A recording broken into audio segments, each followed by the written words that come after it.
Let's see this question, which one is not a disaccharide, इनमें से कौन एक डाइसैकेराइड नहीं है। तो बच्चों पहले तो देखो डाइसैकेराइड होता क्या है, मोनोसैकेराइड क्या होता है। तो मोनोसैकेराइड जिसमें शुगर का एक यूनिट हो, और डाइसैकेराइड मतलब जिसमें शुगर का 2 यूनिट हो जाए, ठीक है।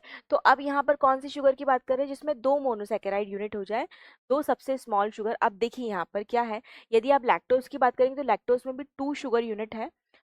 वन इज ग्लूकोज, एक शुगर कौन सी यहाँ पे ग्लूकोज है, ठीक है, और दूसरी है गैलेक्टोज। तो दिस इज अ डाइसैकेराइड, तो ये बिल्कुल एक डाइसैकेराइड है, ठीक है। उसके बाद सुक्रोज है, sucrose is also a disaccharide because it is made up of glucose plus fructose,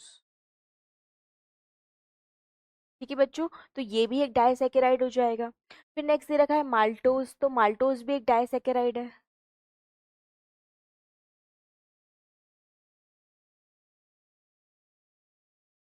because ये बना होता है ग्लूकोज प्लस ग्लूकोज से, that means A B C तीनों में ही डाइसैकेराइड दे रखा है। तो क्वेश्चन ने हमसे क्या पूछा है कि कौन डाइसैकेराइड नहीं है। तो fourth option that is starch एक डाइसैकेराइड नहीं है।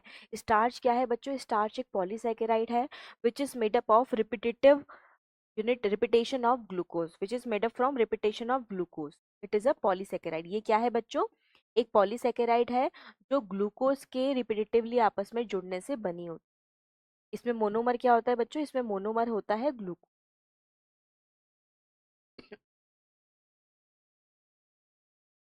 मोनोमर इज ग्लूकोज, ठीक है। तो आपका यहाँ पे इस क्वेश्चन के रेफरेंस में आंसर जो है वो बच्चों डी करेक्ट हो जाएगा। क्वेश्चन ने पूछा है इनमें से कौन सा डाइसैकेराइड नहीं है, तो स्टार्च ही डाइसैकेराइड नहीं है, क्योंकि स्टार्च क्या है एक पॉलीसैकेराइड बच्चों। तो option D would be the correct answer.